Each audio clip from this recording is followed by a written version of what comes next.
Buenos días. Vamos a dar inicio al coloquio internacional hacia un nuevo ciclo político, recomposiciones partidistas en Chile y Francia, que se enmarca en un proyecto de cooperación científica ECOS-ANID, actualmente en su primer año de ejecución. Este proyecto es dirigido en Francia por el profesor Frédéric Savicki, de la Universidad París I, Panthéon-Sorbonne, y por mí en Chile. Como equipo chileno, nos complace recibir a 3 integrantes del equipo francés de este proyecto, los profesores Frédéric Savicki, Rémi Lefebvre, ambos especialistas de las izquierdas francesas, y la profesora Florence Hegel, especialista de la derecha convencional francesa. Los presentaré a los 3 con mayor detalle más adelante. Nuestro proyecto ECOS-ANID se llama Recomposiciones partidistas y nuevas radicalidades, perspectivas cruzadas entre Chile y Francia. Tiene como objetivo la creación de un grupo de trabajo interdisciplinario que reúna a politólogos y sociólogos especializados en partidos políticos y movilizaciones colectivas. El foco del proyecto está puesto en las recientes recomposiciones partidistas en Chile y Francia, 2 países cuyos regímenes políticos se caracterizan por la centralidad del rol presidencial y de la elección presidencial. Esta iniciativa articula la colaboración de 3 laboratorios asociados al CNRS, el Centre Européen de Sociologie et de Sciences Politiques, el Centre d'études et de recherche administrative, politique et sociale y el Centre d'études européennes, pertenecientes respectivamente a la Universidad París I Panthéon-Sorbonne, la Universidad de Lille y Sciences Po París, junto con 3 universidades chilenas, la Universidad Andrés Bello, la Pontificia Universidad Católica de Chile y la Universidad de Concepción.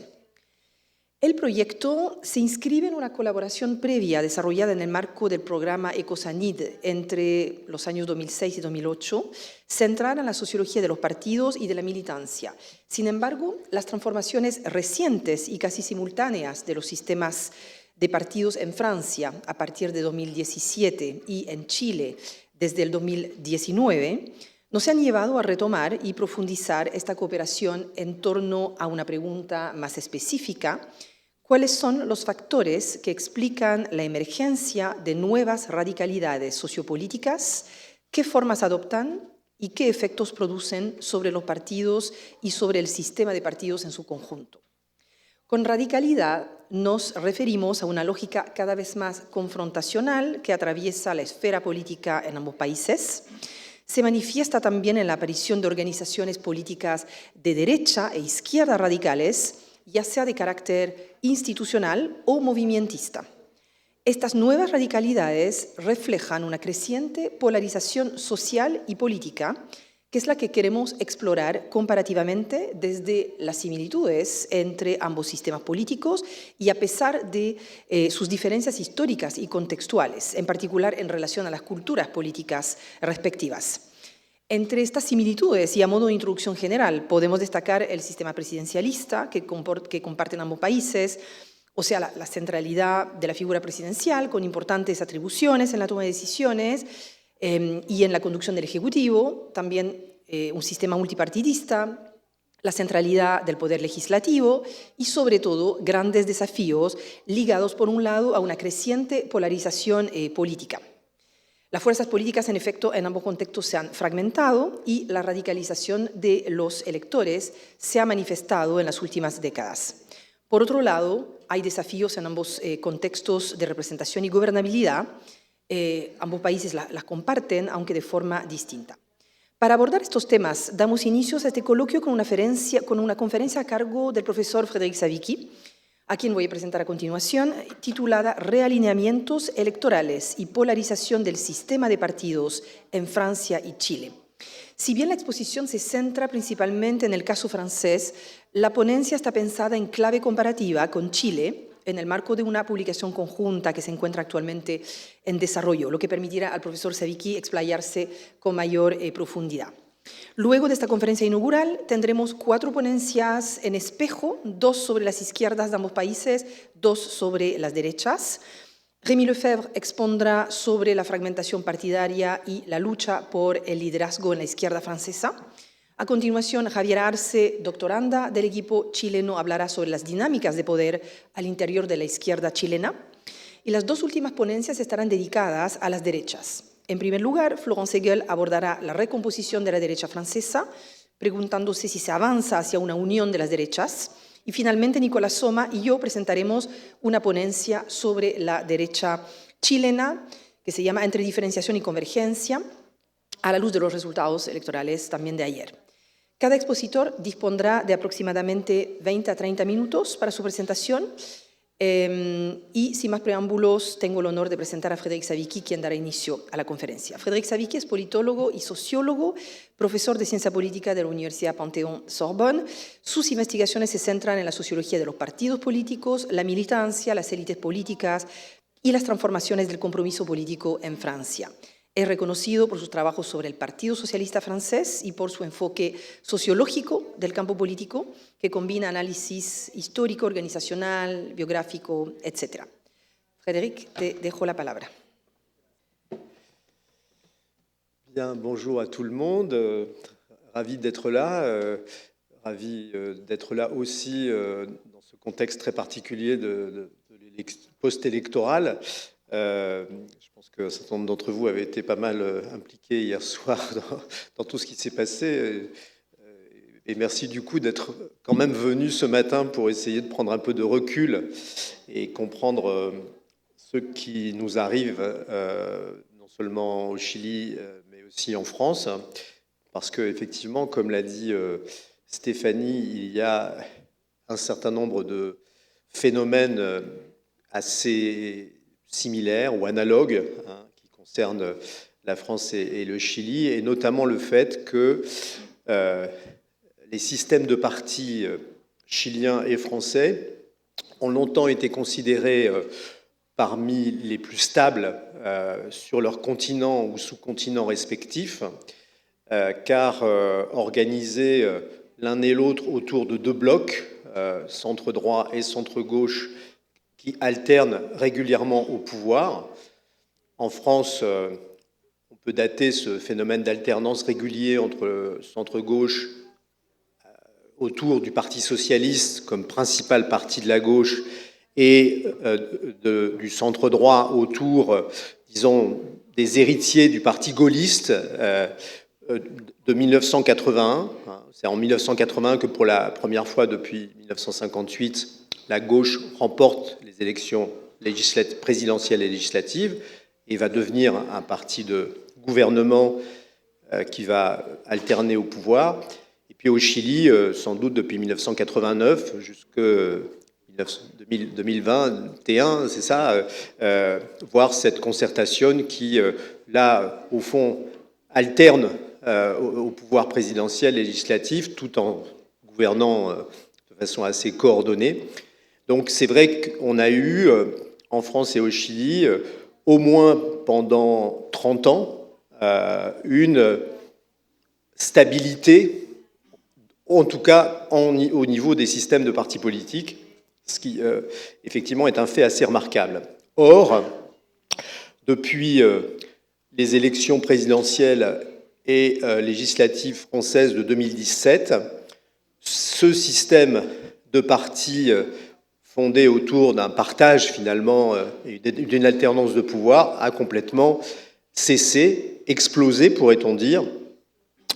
De ce point de vue-là, ce qui s'est passé en France en 2017 n'est pas sans analogie avec ce qu'a produit l'élection de 2021 au Chili avec la victoire du candidat du Frente Amplio à l'élection présidentielle, Gabriel Boric, puisque en France, en 2017, donc Emmanuel Macron, l'actuel toujours président de la République française, va, alors que c'est sa première candidature, réussir non seulement à être élu président de la République pour sa première candidature, mais aussi à faire élire en son nom 314 députés et même, d'une certaine façon, 361 si on ajoute des partis, les candidats et les élus d'un parti du centre, de tradition démocrate chrétienne, qui ont accepté de soutenir sa candidature. Alors, juste pour vous montrer à quel point ce changement est spectaculaire. Ici, c'est la composition de l'Assemblée nationale qui est élue en 2012. La gauche gagne l'élection présidentielle et dans la foulée l'élection législative. Le Parti socialiste, à lui seul, avec quelques alliés, mais c'est quand même essentiellement des socialistes, remporte 314 sièges. Et vous voyez en face que l'autre bloc, le bloc de centre-droit, correspond à UMP, Union pour un mouvement populaire, obtient 215. Donc on voit bien ici cette bipolarisation très forte. Et là, c'est le résultat maintenant de l'élection de l'Assemblée nationale en 2017. En 2017, vous voyez que le Parti socialiste, qui avant avait 314 députés, n'en a plus que 31. Il perd 90% de ses députés. Et il est remplacé par un nouveau parti, qui est le parti du président, La République En Marche, 314 députés, donc c'est quasiment le même nombre, c'est même le même nombre que les socialistes avant. Et puis les Républicains, qui étaient la droite, qui avait 214 députés, passent à 100, donc eux c'est une moindre défaite, mais tout à coup le système des partis est complètement bouleversé, puisqu'on a un nouveau parti qui émerge et qui, à lui tout seul, a la majorité absolue. C'est pour ça que, si on reprend la définition que donne Peter Maire de qu'est-ce que c'est que le désalignement d'un système de partis, lui dit le désalignement, c'est quand il y a un changement de la composition de la coalition qui gouverne. Mais ce changement, en général, il se fait par éventuellement l'arrivée d'un nouveau partenaire dans la coalition et il est, disons, généralement limité. Dans le cas français, ce désalignement, il est très rare. C'est-à-dire que quand on fait de la comparaison, le fait d'avoir brutalement un nouveau parti, un nouveau parti, si on peut dire, qui devient un parti de gouvernement et qui à lui tout seul gouverne, est un bouleversement qu'il est très rare de constater. Donc, c'est pas seulement l'élection présidentielle qui change à être toute seule la donne, c'est aussi l'élection législative qui suit, qui provoque cette révolution de notre système de partis. Alors, comment... donc, je vais essayer un petit peu, en partant de ce constat, d'expliquer, au fond, qu'est-ce qui explique ce changement extrêmement radical et brutal qui est intervenu. Je vais aussi m'attacher aux conséquences que cela a eu ensuite sur le système des partis. Dans la théorie, on va dire, habituelle des systèmes de partis, il y a l'idée qu'un désalignement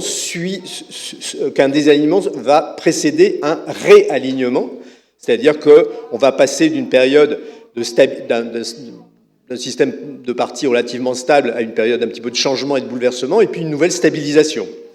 Or, ce qui évidemment caractérise la France, et on pourra éventuellement réfléchir sur si c'est le cas ou pas au Chili, c'est qu'en fait, il n'y a pas eu de réalignement. C'est-à-dire que la situation qui est intervenue en 2017 n'a pas permis de dégager durablement un nouvel équilibre politique avec un système de partis qui se serait recomposé.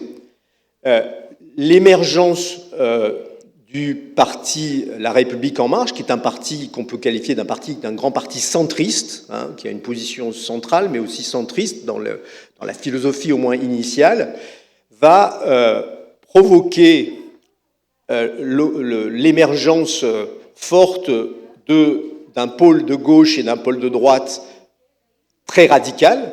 Donc il y a une radicalisation qui va être produite, alors qui ne part pas de rien. À l'extrême droite en France, il y avait déjà un parti fort et puissant, qui est le Rassemblement national, mais qui va connaître, à partir de 2017, une très forte progression. Et puis à gauche, pendant longtemps, donc, comme je vous l'ai dit, c'était le Parti socialiste qui était très dominant. Historiquement, nous avons en France un parti communiste qui était très fort, mais qui a décliné très fortement. on va avoir l'émergence d'une nouvelle force politique qui s'appelle la France insoumise, dont le leader s'appelle Jean-Luc Mélenchon, et qui va devenir, disons, une des forces motrices très, on pourrait dire, influente de la gauche française. Et donc, un des résultats de cette transformation de 2017, ça va être la montée de partis radicaux, à droite et à gauche, et ce qui va, littéralement, on peut dire, prendre en sandwich le centre droit et le centre gauche, qui vont être partagés entre la possibilité éventuellement de rejoindre la coalition centrale, ou au contraire d'essayer de se radicaliser à leur tour pour éviter la concurrence que représente à droite, pour le parti, disons, de la droite, du centre droit, les Républicains, le Rassemblement national, et pour le Parti socialiste, la France insoumise. Et cette, disons, double concurrence va en fait créer une situation d'instabilité politique chronique, puisque à mesure que le bloc central va s'affaiblir, aucune perspective, disons, de contre-majorité va se dessiner. C'est-à-dire que la France est aujourd'hui dans une situation politique très étrange. Je vais vous montrer là-dessus l'évolution de la composition de l'Assemblée nationale. Voilà, ça, ce sont les élections législatives de 2022, donc à la fin du mandat d'Emmanuel Macron. Il est réélu, mais il va perdre la majorité à l'Assemblée nationale. La République en marche, en orange, avec ses alliés, ne représente plus que à peu près 230 députés. La majorité, c'est sur 577, elle est fixée à 280 à peu près députés, donc il n'y a pas assez de députés pour être majoritaire. Mais en dépit de cette situation, le président et le parti du président vont être incapables, en fait, de construire une nouvelle coalition majoritaire, puisque, à droite, les partis de droite vont refuser de faire une plateforme de gouvernement commune, mais le président lui-même et son parti vont refuser de le faire. Et à gauche, le Parti socialiste va, lui non plus, d'ailleurs il ne va pas être sollicité par le président pour ça, mais ça aurait pu être une stratégie possible, ne va pas non plus accepter de rejoindre cette coalition centriste. Et donc, à partir de 2022, on a une situation très étrange, c'est qu'on a un président qui ne dispose plus d'une majorité au Parlement et qui va utiliser massivement, en fait, les armes de la Constitution qui contraignent fortement le pouvoir parlementaire, c'est-à-dire des mesures qui amènent à voter des lois, enfin, à adopter des lois sans vote, avec une question de confiance qui est posée aux députés. Donc ceux qui sont contre éventuellement la loi font tomber le gouvernement, donc ils n'osent pas faire tomber le gouvernement. Donc il y a on pourrait dire, une période d'hyper-présidentialisation et de régime un peu presque autoritaire qui s'instaure, faute de réussir à composer une majorité. Et donc en 2024, 2 ans après cette élection, le président va dissoudre l'Assemblée à la suite des élections européennes qui sont un désaveu pour son parti. On n'a pas très bien compris pourquoi il prend cette décision, parce que c'est une décision qui est politiquement suicidaire. Est-ce qu'il a espéré que les Français auraient à choisir entre une majorité, on pourrait dire, raisonnable, centriste, contre le parti d'extrême droite qui était favori? Enfin, toujours est-il on y reviendra si vous voulez, il dissout l'Assemblée nationale, et là, le résultat, il est encore un éclatement du système des partis encore plus important, puisque cette fois-ci, l'ancienne majorité présidentielle se retrouve seulement avec 135 députés. Et là, vous voyez à gauche, il y a désormais 4 groupes la France insoumise, des communistes, des écologistes, des socialistes. Et puis à droite, vous avez une extrême droite importante avec 126 députés. La droite républicaine n'a plus que 47 députés, puis des centristes. On a un éclatement très très fort. Et cette fois-ci, en fait, aucune coalition ne se constitue. Et donc, nous avons changé 3 fois de Premier ministre depuis un an, enfin 1 an et demi maintenant. Et il y a fort à parier que l'actuel Premier ministre ne sera plus Premier ministre dans quelques semaines. Alors, on ne sait pas s'il va y avoir de nouveau une dissolution de l'Assemblée ou si, enfin, il y aura une recomposition. Et donc, vous voyez que le bouleversement de 2017, l'émergence d'un grand parti central, centriste, qui semblait détenir tous les pouvoirs, débouche 7 ans plus tard sur un éclatement total du paysage politique et une incapacité pour le nouveau système des partis à déboucher sur une coalition de gouvernement. Les partis qui composent l'Assemblée n'ont pas été en mesure de s'accorder à la suite des élections de 2024 sur un programme de compromis permettant de gouverner. Et donc, on est en situation d'instabilité permanente. Et tous les acteurs politiques français, ou la plupart, espèrent que l'élection présidentielle de 2027, qui intervient dans 1 an et demi, va peut-être permettre de retrouver une majorité plus cohérente. Et là, c'est probablement une illusion, parce qu'aujourd'hui, dans la politique française, nous avons, on pourrait dire, un système politique qui ne permet pas, au fond, une représentation juste des différentes forces politiques. C'est-à-dire que quand on regarde ce graphique, on se dit, bon, il faudrait passer à un système d'élection des députés à la proportionnelle pour obliger finalement les partis à ensuite s'accorder pour construire une coalition de gouvernement.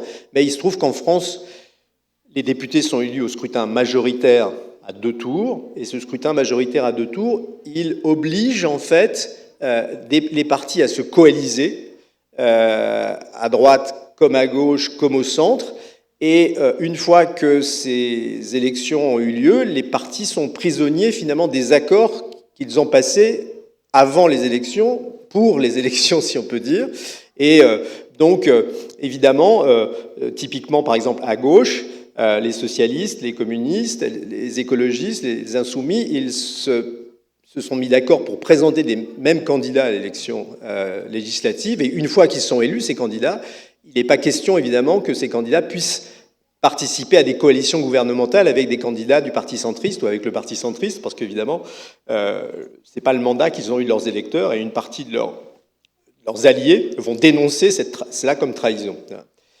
Donc voilà, cette situation, elle est très étrange, pourrait-on dire. Alors comment on en est arrivé là, très rapidement? La caractéristique du système politique français, les règles du jeu politique, c'est d'une part, évidemment, le poids croissant qu'a pris l'élection présidentielle, et puis, d'autre part, ce que je viens de dire, c'est le fait que les députés sont élus sur un scrutin majoritaire à 2 tours, et depuis 2002, il y a eu une réforme de la Constitution, la durée du mandat des députés et du président est la même, c'est-à-dire c'est 5 ans. Jusqu'en 2002, le président était élu pour 7 ans, les députés pour 5 ans. Et donc on avait assez régulièrement, surtout à partir des années 80, des situations où le président n'avait pas la majorité. C'était voilà, le président était de centre-gauche, la Chambre était de centre-droit, et à ce moment-là, c'était le Premier ministre, chef du parti qui avait gagné l'élection législative, qui devenait titulaire de l'exécutif. Ça marchait en fait assez bien, c'est-à-dire que les institutions de la Ve République se sont révélées assez adaptées à ce mode de fonctionnement, mais du point de vue des 2 principaux partis de centre-droit et de centre-gauche, c'était quelque chose qui était gênant, si on peut dire. Ils étaient sans cesse confrontés à devoir finalement abandonner le pouvoir exécutif au profit de leur adversaire. Et donc, ils se sont mis d'accord en 2000 pour aligner donc la durée des 2 mandats sur 5 ans pour supprimer donc le risque de cohabitation entre un président et un Premier ministre de deux partis, de deux coalitions différentes. Et non seulement ils se sont mis d'accord pour ça, mais ils se sont mis d'accord aussi pour que les élections législatives interviennent après l'élection présidentielle. Donc en France, depuis 2002, on vote d'abord pour le président, et puis quelques mois, enfin 1 mois et demi après, on vote pour les députés. Et cette situation, elle était conçue par les deux partis dominants comme leur permettant effectivement d'avoir de fortes chances d'avoir une majorité absolue de députés. Et ça a marché, on va dire dans l'ensemble. Alors attendez, ça c'est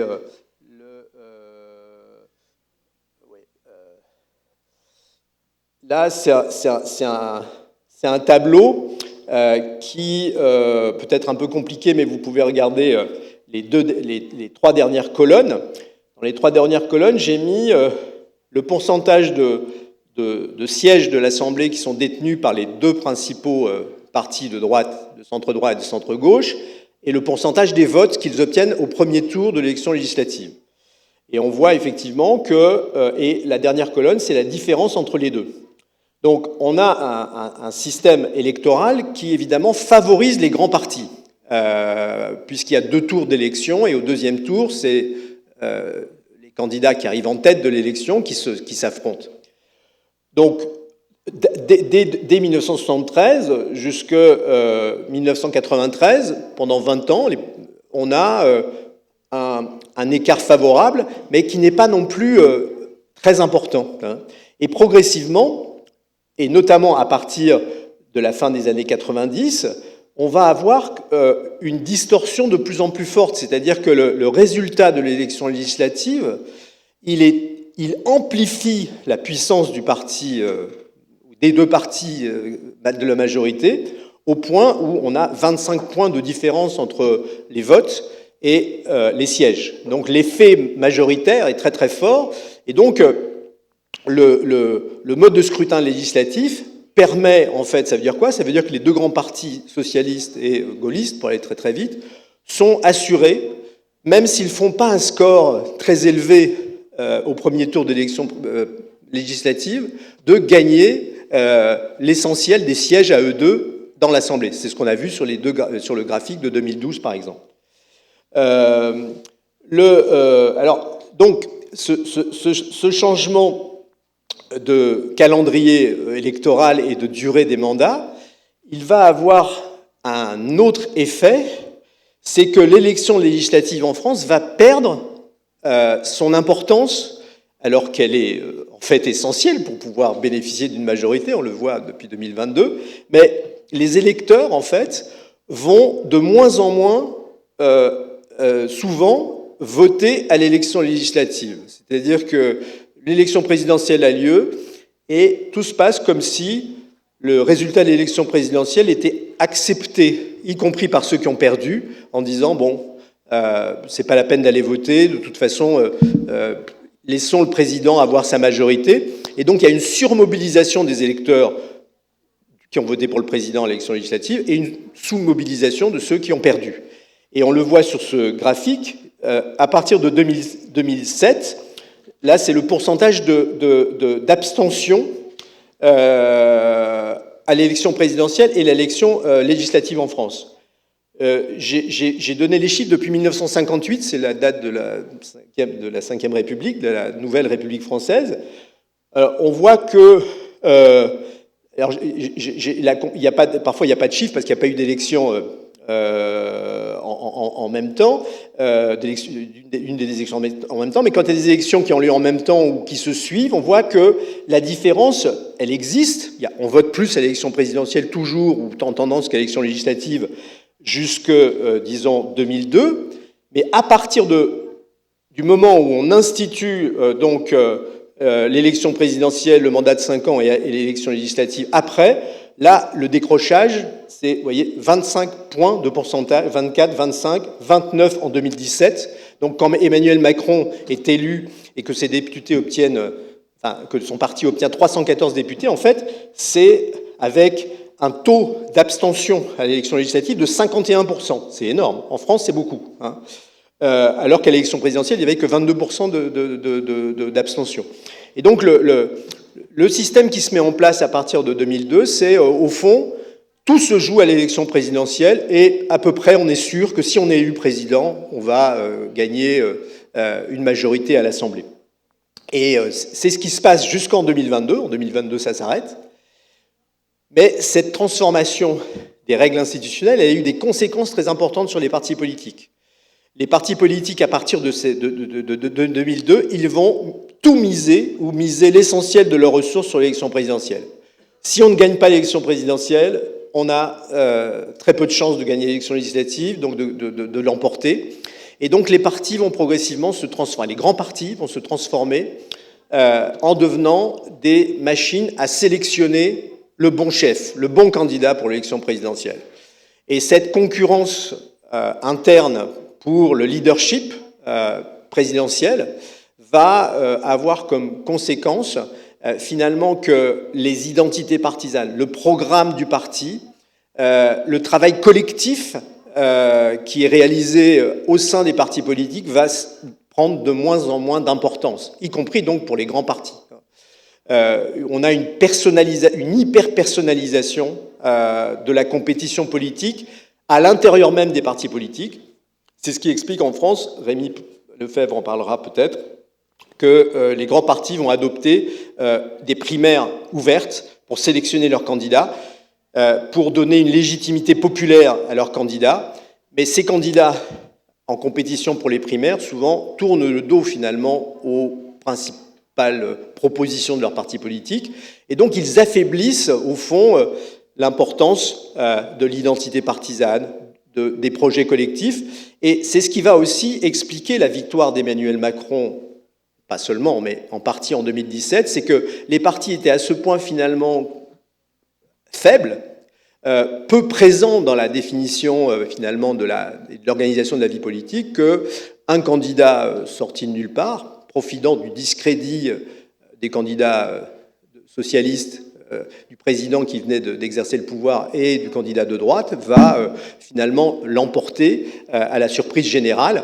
Mais il l'emporte parce que les partis, en fait, depuis 25-30 ans en France, s'étaient considérablement affaiblis et avaient cessé de jouer leur rôle, on pourrait dire, d'entreprise politique collective, valorisant une identité partisane, un projet, un programme qui leur était singulier, au profit, effectivement, de petites différences entre des candidats de sensibilités différentes. Et donc, en fait, ce qui a maintenu la stabilité du système des partis français pendant longtemps, ce sont essentiellement ces règles du jeu politique-là, c'est-à-dire le fait que toute forme d'opinion politique alternative, que ce soit de la nouvelle gauche, de l'extrême gauche, ou de la droite, ou de l'extrême droite, ou même pendant longtemps des partis ou des candidats centristes, n'étaient pas correctement représentés, en fait, à l'intérieur du système politique français. Et cela a nourri aussi, on pourrait dire, en profondeur, des formes de très forte défiance et ressentiment à l'égard du système et des partis politiques existants, qui étaient vus, en fait, comme de moins en moins représentatifs de la diversité des électeurs. Et ça a nourri, on pourrait dire, un sentiment de rejet ou d'antipartisan, de sentiment antipartisan, d'antipolitique, qui va en fait arriver à son comble pendant la présidence d'Emmanuel Macron, qui est pourtant élu justement sur un discours antipolitique. La radicalité dont on parle, ça ne concerne pas seulement l'extrême gauche ou l'extrême droite, ça peut aussi concerner, on le sait, le centre. Et Emmanuel Macron, en 2017, il a un discours très très dur contre la classe politique et lui prétend renouveler la politique en s'appuyant notamment sur des candidats qui viennent du monde de l'entreprise, de la société civile, qui ne sont pas des politiciens professionnels. Et en fait, le problème, c'est qu'il va considérablement décevoir ça, puisque au lieu de finalement changer la façon d'exercer le pouvoir, il va au contraire centraliser comme jamais l'exercice du pouvoir autour de la présidence de la République. C'est-à-dire que Emmanuel Macron, en France, il s'est appelé, et on l'appelle Jupiter. Mais ça semble assez incroyable, mais en tout cas, c'est comme ça, effectivement, qu'il est perçu, mais qu'il se perçoit lui-même. Parce qu'en fait, n'ayant pas de parti politique présent sur le territoire, ayant développé un discours de très forte critique à l'égard de la classe politique, y compris les élus locaux, dans les villes, dans les régions, il va en fait exercer le pouvoir d'en haut. Ces députés ne sont pas expérimentés, et donc en fait, il va leur imposer une discipline de fer. Et le résultat de tout ça, ça va être d'accroître en fait le rejet de la classe politique et de l'exercice de son pouvoir.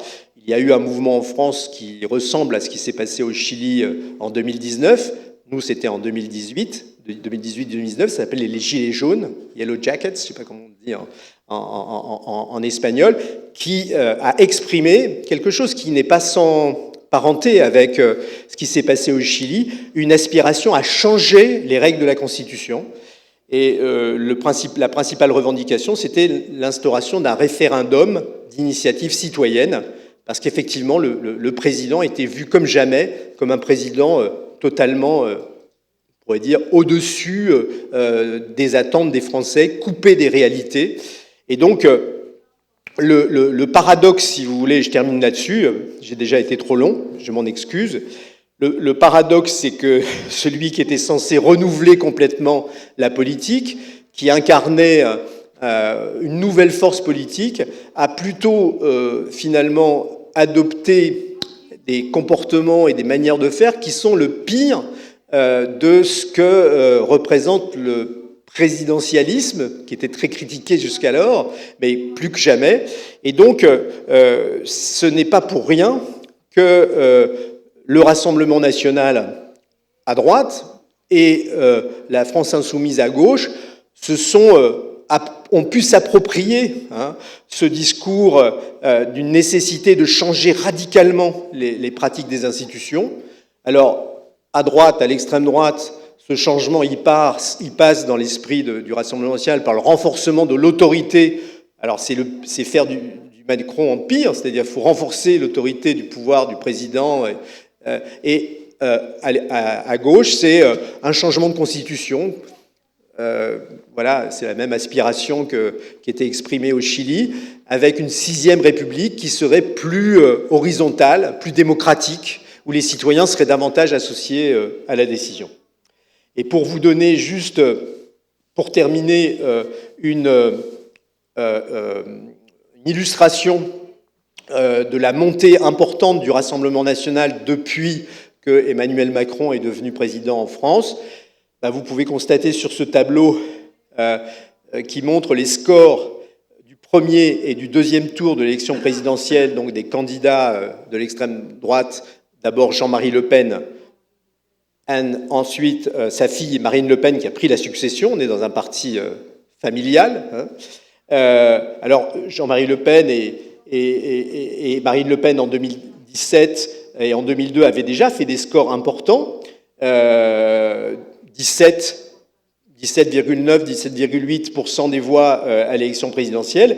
En 2017, Marine Le Pen se qualifie face à Emmanuel Macron au deuxième tour, elle fait 33,9% au deuxième tour, et en 2022, c'est 41,5% au deuxième tour. Donc on a une montée très forte depuis 2017 qui fait qu'aujourd'hui, beaucoup d'observateurs, de spécialistes en France pensent que cette courbe, compte tenu du discrédit et de la situation d'incroyable, on pourrait dire, blocage du système politique français, va peut-être se traduire par une situation à la chilienne, c'est-à-dire une présidente ou un président issu du Rassemblement national qui gagnerait la prochaine élection présidentielle.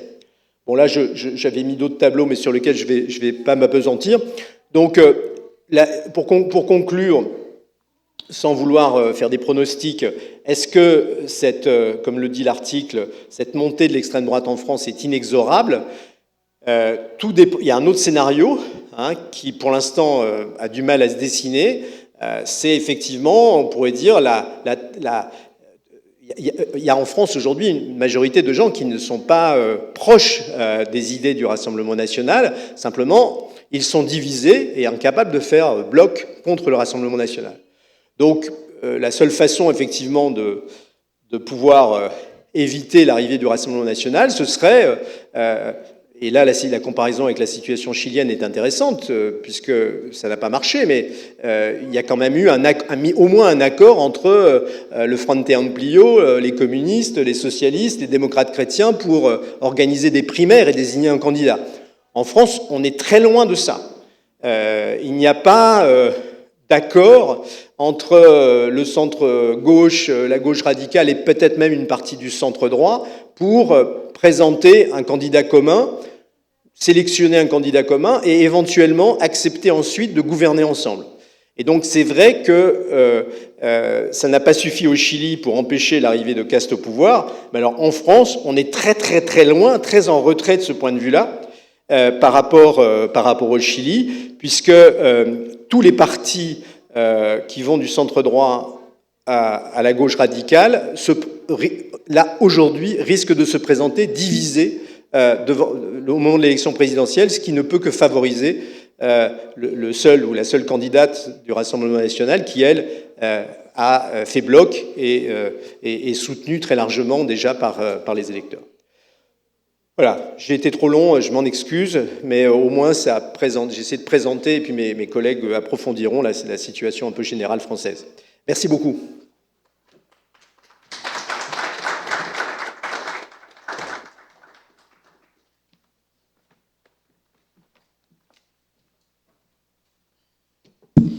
Muchas gracias, Frédéric, por esta conferencia que da cuenta de este juego institucional muy peculiar francés que termina debilitando a los partidos, esta hiperpresidencialización en torno a la figura de Macron, que produce sus efectos de parálisis finalmente del sistema. Estaba pensando también en eso, podríamos casi hablar de cocina institucional, que no tenemos en Chile comparativamente, cuando las élites terminan aliándose para bloquear precisamente el acceso al poder del Rassemblement National. Eso es súper peculiar y súper propio también de la cultura política francesa y da esta sensación también de que todo está bloqueado finalmente por acuerdos entre las élites y esto a su vez provoca bastante malestar en los electores, principalmente en los del Rassemblement National, ¿no?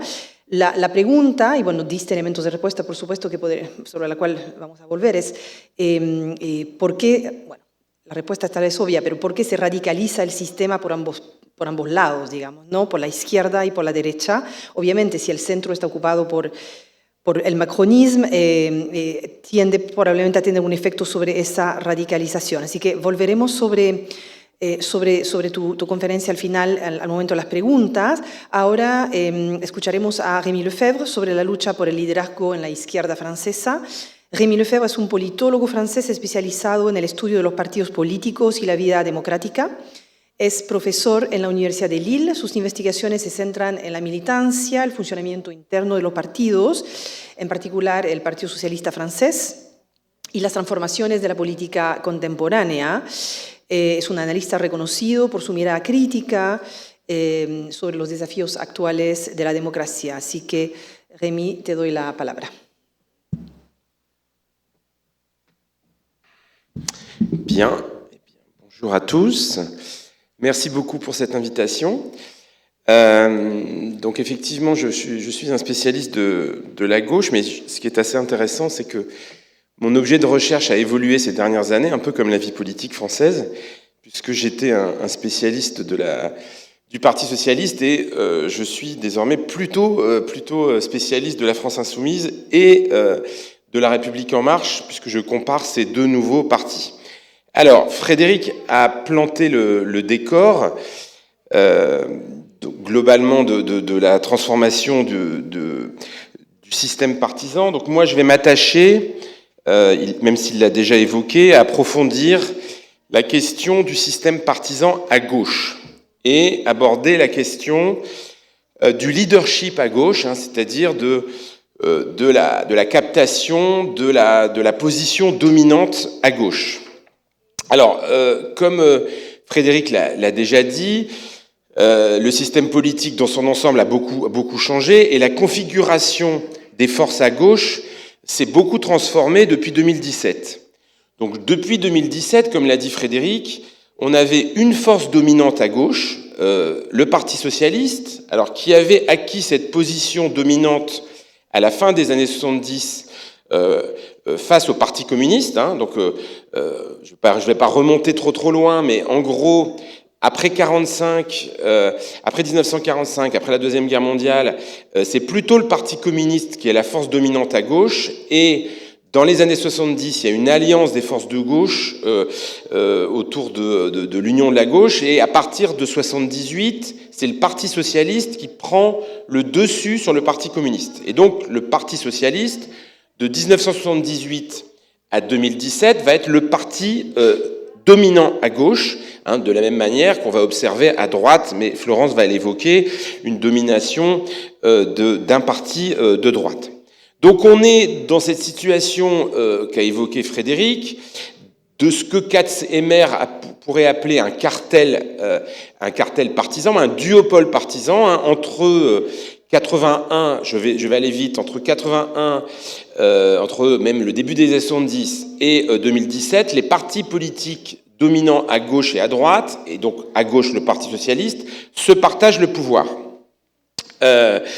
Et on a néanmoins un phénomène, alors qu'a pas évoqué Frédéric, mais qui est quand même très important à évoquer sur le plan idéologique, cet exercice du pouvoir va conduire plutôt à une uniformisation des politiques publiques qui sont menées et va nourrir le développement de l'extrême droite, en partie. Hein, l'émergence de l'extrême droite, enfin le développement électoral de l'extrême droite à partir des années 80 se nourrit très largement de ce qu'on pourrait appeler des alternances sans alternative. Alors, la rupture, évidemment, c'est 2017, et donc moi je vais m'attacher à la période 2017-2024. C'est une situation très complexe, puisque en gros, on a le Parti socialiste qui va littéralement s'effondrer. Hein, Frédéric a donné le nombre de députés. Hein, bon, il passe en gros, il divise par 10 son nombre de députés en 5 ans. Mais on voit émerger une force politique nouvelle à gauche, la France insoumise, qui a été créée à l'occasion des élections présidentielles de 2017, qui va affirmer un leadership présidentiel, mais qui ne s'accompagne pas d'un leadership général sur la gauche. Hein, c'est-à-dire que, et on est dans une situation où c'est à la fois autour de l'élection présidentielle que se fabrique une partie du leadership à gauche, et ça va favoriser la France insoumise, mais on observe néanmoins que le Parti socialiste ne s'effondre pas, que d'autres partis politiques sont aussi à prendre en compte dans le jeu, notamment les écologistes, et donc qu'il y a à la fois, et ça renvoie un petit peu à ce qu'a dit Frédéric tout à l'heure, un phénomène de désalignement sans restabilisation d'un nouveau système partisan très stable. Alors, dans mon propos, je vais évoquer un certain nombre de facteurs à prendre en compte quand on analyse en fait la configuration des forces à gauche. C'est évidemment le poids de l'élection présidentielle. Hein. L'élection présidentielle joue un rôle très important dans les phénomènes de leadership à gauche, mais aussi les élections législatives et les règles du jeu des élections législatives, hein, qui sont en France des élections au mode de scrutin uninominal majoritaire à 2 tours, mais qui sont territorialisées dans le cadre de circonscriptions. Hein, donc ça, c'est très important, la fabrication des députés en France. Troisième facteur à prendre en compte, le poids des élections intermédiaires en France. C'est-à-dire qu'en fait, en France, il n'y a pas simplement une élection présidentielle et des élections législatives, il y a aussi des élections européennes, des élections locales qui jouent un rôle très important, surtout dans des partis politiques à gauche qui sont souvent des partis d'élus locaux. Hein, donc, il faut prendre en compte les scrutins locaux dans les rapports de force internes au camp de la gauche. Et puis d'autres d'autres facteurs qu'il faut prendre en compte, que j'évoquerai au fil de mon propos, que sont les règles de fonctionnement des partis politiques, qui jouent un rôle aussi très important dans ces phénomènes de leadership, et même si je l'aborderai assez peu, les facteurs idéologiques, c'est-à-dire aussi, évidemment, la fragmentation partisane, elle est liée aussi à des mécanismes de différenciation idéologique sur un certain nombre d'enjeux. Alors, je vais procéder en 3 temps. Pour être clair, j'essaie d'être, voilà, vous n'avez pas forcément toute la connaissance de la vie politique, donc je vais procéder pour être clair en 3 temps. D'abord évoquer la situation jusque 2017, brièvement, 2017 inclus, donc l'élection d'Emmanuel Macron, la situation 2017-2022 et la situation qu'on connaît en France depuis 2022. Alors, jusque 2017, je l'ai dit à l'instant, la gauche est structurée par la position hégémonique jouée par le Parti socialiste. Le Parti socialiste bénéficie de ce qu'on peut appeler une rente de position dominante liée à son hégémonie à gauche, qui est liée aussi à ce qu'a évoqué Frédéric, c'est-à-dire à la prime majoritaire, qui a tendance à se renforcer dans la dernière période, et qui fait que finalement, un parti qui n'a pas forcément un énorme score aux élections législatives bénéficie d'un effet d'amplification lié au scrutin majoritaire. Donc jusque 2017, le Parti socialiste est le grand parti à gauche. C'est un parti qui occupe un espace politique très large. La gauche du parti est assez radicale et ça peut aller jusqu'au centre. C'est-à-dire qu'en gros, à l'intérieur du parti, le spectre est très très large et il y a un jeu de sensibilité de courant qui fait que l'espace occupé par le parti est très large. Et donc, ce qui est très important, c'est que le débat à gauche, essentiellement, se développe au sein du Parti socialiste. François Hollande est élu président de la République en 2012 et c'est l'apogée du Parti socialiste. Jamais au cours de son histoire, le Parti socialiste n'avait obtenu en 2012 autant de pouvoir. Il est majoritaire à l'Assemblée nationale. Pour la première fois de son histoire, il préside le Sénat. Il dispose il dirige la plupart des grandes villes, des grandes collectivités. Il est hégémonique. C'est l'apogée, en fait, 2012 du Parti socialiste. 5 ans plus tard, il s'effondre littéralement. Mais il s'effondre pas simplement à l'Assemblée, il perd ses positions locales, le nombre de ses militants décroît très fortement. Alors, qu'est-ce qui s'est passé ? Bon, je vais pas trop développer, mais l'exercice du pouvoir par François Hollande a énormément déçu beaucoup d'électeurs de gauche, a nourri une contestation à gauche que va incarner Jean-Luc Mélenchon, mais il a aussi créé un espace pour une gauche des électeurs plus modérés avec Emmanuel Macron. Donc Emmanuel Macron, petit rappel, Emmanuel Macron, même s'il n'a jamais été socialiste, il a été un collaborateur de François Hollande, un ministre de François Hollande, et donc il crée une espèce de start-up partisane, La République En Marche, en 2016-2017, qui lui permet de surgir dans l'espace politique, et très clairement, il va capter au départ un électorat plutôt de gauche. Quand on regarde les électeurs de Macron au premier tour de l'élection présidentielle de 2017, la moitié de ces électeurs avaient voté François Hollande 5 ans plus tard. C'est-à-dire que globalement, sa base électorale est plutôt une base issue du Parti socialiste. Et donc le Parti socialiste va se retrouver dans une situation, tout à l'heure Frédéric a parlé de sandwich, moi je prendrai la métaphore du casse-noix. Le casse-noix, le Parti socialiste est pris dans un étau entre d'un côté Emmanuel Macron et La République En Marche qui lui siphonne une partie de ses électeurs modérés, et de l'autre, Jean-Luc Mélenchon, qui lui siphonne en fait ses électeurs plus radicaux. Donc le Parti socialiste est littéralement écrasé en fait par ces deux forces, et il s'effondre à l'élection présidentielle de 2017, mais il ne fera pas beaucoup mieux, il fera pire en 2022.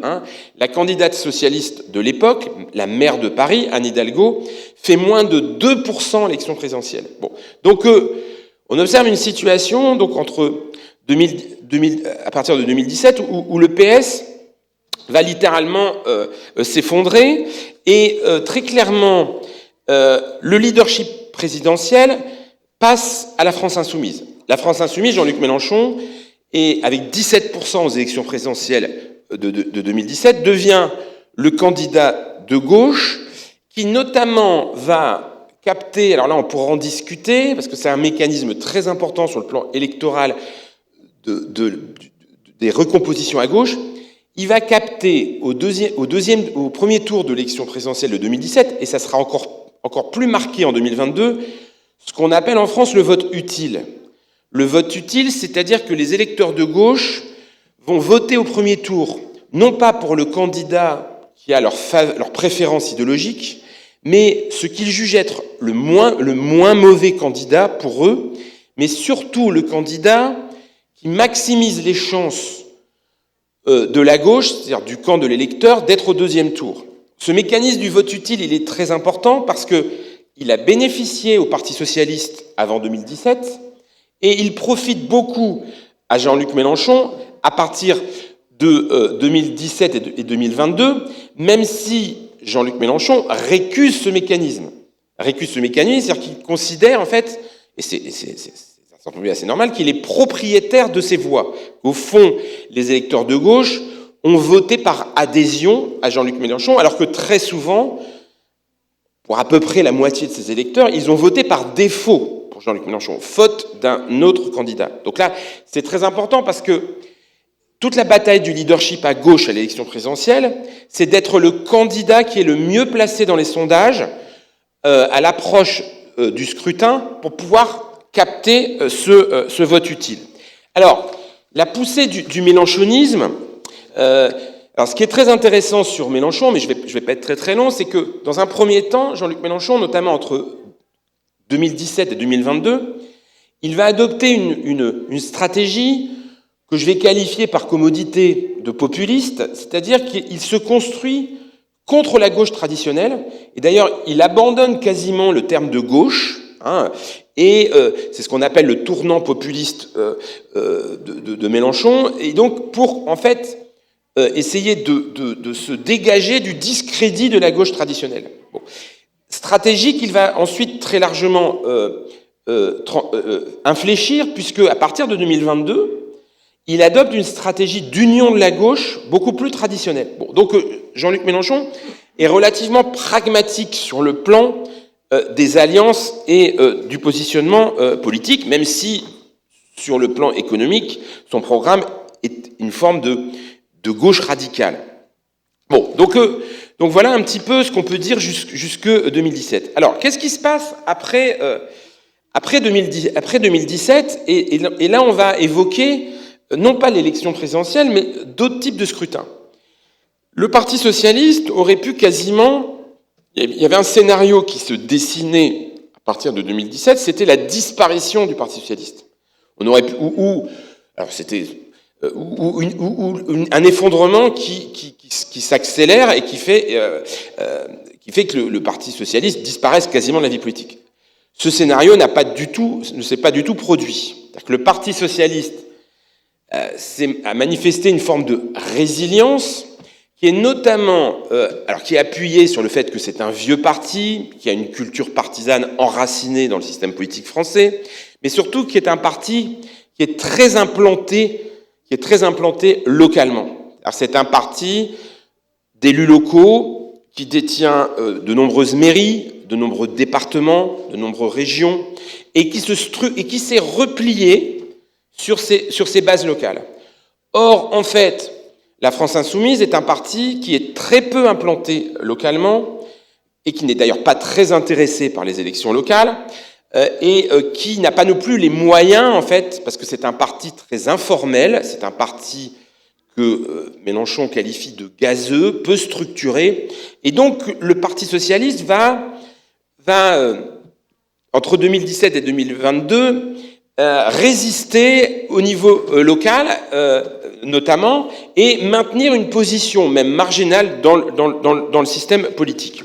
Bon, il y a une autre force politique dont, pour l'instant, je n'ai pas parlé, qui est les écologistes. Alors, les écologistes, en France, c'est un parti qui est né au milieu des années 80, qui a connu des périodes assez différentes, qui a longtemps été une force d'appoint du Parti socialiste, qui, depuis un certain nombre d'années, a tenté de supplanter le Parti socialiste, avec un discours qui est de dire que voilà, la matrice socialiste productiviste est dépassée et que la transition écologique appelle une nouvelle manière de penser la gauche. Alors, c'est un parti, c'est un petit parti du point de vue du nombre de ses militants, mais c'est un parti aussi qui, notamment au municipal de 2020, un parti qui a gagné une dizaine de grandes villes en France. Et aujourd'hui, il y a des élections municipales dans 3 mois, mais il y a des grandes villes comme Lyon, Bordeaux, Strasbourg qui sont dirigées par les écologistes. Donc c'est un parti qui aussi, lui, a un ancrage local et qui compte, et qu'il ne faut pas négliger dans la vie politique française. Bon. Donc si je résume mon propos, au fond, le leadership présidentiel 2017-2022 est passé à la France insoumise, mais c'est un leadership fragile, basé en fait sur le mécanisme en partie du vote utile et qui n'a pas conduit à l'effacement des autres partis politiques à gauche. Alors tout ça m'amène à 2022. Donc 2022, Jean-Luc Mélenchon va asseoir ce leadership présidentiel, c'est-à-dire qu'il progresse de 5 points, il passe de 17% à 22%, donc très clairement, il accentue son leadership présidentiel, mais il change complètement de stratégie aux élections législatives de 2022. Donc je vous rappelle ce que vous a dit Frédéric, c'est pas simple. En France, nous avons d'abord une élection présidentielle, 2 tours d'élection présidentielle, et quelques semaines plus tard, vous c'est avant, si j'ai bien compris, nous avons des élections législatives. Et effectivement, en 2022, et c'est ce qu'a bien pointé Frédéric, le mécanisme majoritaire se perturbe. Le président n'a plus de majorité, et en fait, en 2022, Jean-Luc Mélenchon change de stratégie. Il propose une alliance électorale avec les autres partis de gauche, donc qu'on va appeler la NUPES. Alors, c'est un accord assez original, puisque c'est un accord de premier tour. C'est-à-dire que les forces de gauche, donc les 4 forces de gauche principales, LFI, le PS, les écologistes, le Parti communiste, dont je n'ai pas beaucoup parlé, on en parlera si vous voulez dans les échanges, décident de se répartir les 577 circonscriptions électorales en France pour faire face à la montée de l'extrême droite, pour maximiser la possibilité d'avoir des sièges, mais aussi, très important, je ne peux pas trop développer, pour avoir un financement public des partis. Ça, c'est très important. En France, le financement public des partis, il est construit sur les performances des partis politiques au premier tour de l'élection législative et en fonction du nombre de députés. Donc ça, c'est très important. Les partis politiques, donc, décident de s'unir en partie pour pouvoir obtenir le financement public. Cet accord est très défavorable au PS en 2022, parce que la France insoumise est en position de force, et va permettre au Parti socialiste, mais aussi d'accroître son nombre de députés, et la France insoumise de multiplier par 4 le nombre de ses députés. Donc c'est plutôt une opération qui est favorable à la gauche, mais qui du coup permet aussi au Parti socialiste d'obtenir plus c'est un jeu gagnant-gagnant. Les socialistes gagnent un nombre de députés, la France insoumise gagne un nombre de députés, mais du coup, le Parti socialiste, ça lui permet en fait de remonter dans la vie politique. Bon. Cette alliance électorale, néanmoins, elle ne se manifeste pas par une vraie coordination des forces de gauche dans l'opposition. Très très rapidement, cette alliance explose, notamment sur la question de Gaza et du conflit israélo-palestinien, mais plein d'autres enjeux. Bon. Arrive la dissolution de 2024, et alors que ces forces de gauche étaient très divisées, elles renouvellent l'alliance électorale. Elles renouvellent l'alliance électorale, mais cette fois-ci, avec une répartition des circonscriptions qui sont plus favorables au Parti socialiste, parce que juste avant la dissolution, il y a eu des élections européennes, et les élections européennes, c'est un autre scrutin qui existe en France, à la proportionnelle, ont été plutôt favorables au Parti socialiste. Donc il y a un rééquilibrage en fait, des rapports de force internes à la gauche qui s'opèrent en 2024. Alors, je vais conclure sur l'élection, ce qui va se passer, alors sans faire non plus de pronostics, mais sur la situation aujourd'hui en France, donc notamment liée à l'absence de majorité absolue, liée consécutive à la dissolution, et surtout, très important, à la prochaine préparation de l'élection présidentielle. Donc en France, il y a une élection présidentielle dans 1 an et demi, qui est prévue en 2027. Jean-Luc Mélenchon est à nouveau candidat. Il n'est pas encore officiellement, mais il va être candidat pour la 4e fois consécutive à l'élection présidentielle. Et la question est de savoir si les autres forces de gauche vont être capables de présenter un candidat commun face à Jean-Luc Mélenchon. Notamment pour éviter que le mécanisme que j'ai décrit précédemment du vote utile se reproduise une 3e fois. C'est-à-dire que comme Jean-Luc Mélenchon, aujourd'hui, sa base électorale est autour de 12%, s'il n'y a pas face à lui un candidat uni de la gauche non mélenchoniste, il va à nouveau, enfin, il peut à nouveau reprendre le dessus par ce mécanisme. Et donc, ce qui est assez intéressant, et on pourra en discuter tout à l'heure, c'est qu'aujourd'hui, il y a un projet de primaire qui permettrait alors non pas de produire un candidat unique de la gauche, parce que ça, personne, ce scénario n'arrivera pas. Jean-Luc Mélenchon veut être candidat à l'élection présidentielle, mais qui pourrait permettre de dégager un candidat de gauche modéré face à Jean-Luc Mélenchon, avec l'idée qu'il puisse être à même de rassembler les électeurs de gauche plus que Jean-Luc Mélenchon. Voilà. Donc aujourd'hui, et alors par ailleurs, toujours pour évoquer cette idée qu'il y a plein de types d'élections en France, dans 3 mois, il y a des élections municipales en France qui vont être beaucoup plus favorables aux écologistes et aux socialistes, aux forces politiques partisanes traditionnelles de gauche, et plutôt défavorables à la France insoumise. Bon. Donc pour résumer mon propos, j'imagine que c'est pas simple quand on connaît pas le système politique français est très différent quand même du système chilien. C'est que aujourd'hui, on a une situation où la France insoumise est globalement la première force de gauche, notamment parce qu'elle a un leader très identifié et que ce leader réalise des très bonnes performances aux élections présidentielles, et donc ça c'est très important. Nous sommes un système politique qui est très marqué par la présidentialisation, donc le poids d'un candidat à l'élection présidentielle a beaucoup d'importance dans un parti politique, mais la France insoumise n'a pas un leadership vraiment écrasant sur la gauche. Bon, c'est par ailleurs, je ne l'ai pas évoqué, un parti qui est très discrédité. Jean-Luc Mélenchon est devenu la personnalité politique la plus détestée dans le système politique, plus que Marine Le Pen. Ce qui fait que le problème qu'il va avoir, c'est que, comme c'est un très mauvais candidat de second tour, parce qu'il a aucune chance de gagner contre Marine Le Pen au 2e tour, à l'heure actuelle, dans l'état des sondages, c'est une faiblesse pour lui. C'est-à-dire que c'est un mauvais candidat de second tour. Donc, il y a un leadership présidentiel de la France insoumise, mais ce leadership n'est pas un leadership d'ensemble sur la gauche. Et donc, il n'y a plus de force hégémonique à gauche aujourd'hui. La fragmentation est très très forte. Et par ailleurs, il y a des tentatives d'alliance possibles entre les partis, mais qui a lieu aux élections législatives pour des raisons assez électorales et de financement public, mais qui ne produit pas de dynamique à gauche.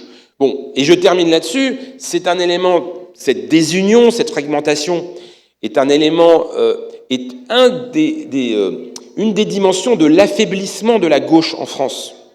Alors, qui n'est pas seulement lié à ces divisions, hein, mais aujourd'hui, le potentiel électoral de la gauche, c'est à peu près un petit 30%. Il y a un Français sur 4 qui se déclare de gauche dans les enquêtes, et en gros, le potentiel électoral global de la gauche, c'est un petit tiers des électeurs.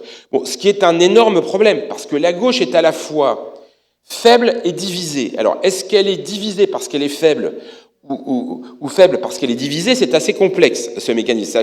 Ça joue dans les deux sens. Bon. Et donc, cette question donc, de la fragmentation partisane, elle n'est pas sans lien, en fait, avec l'affaiblissement global de la gauche comme famille politique en France. Voilà, merci de votre attention.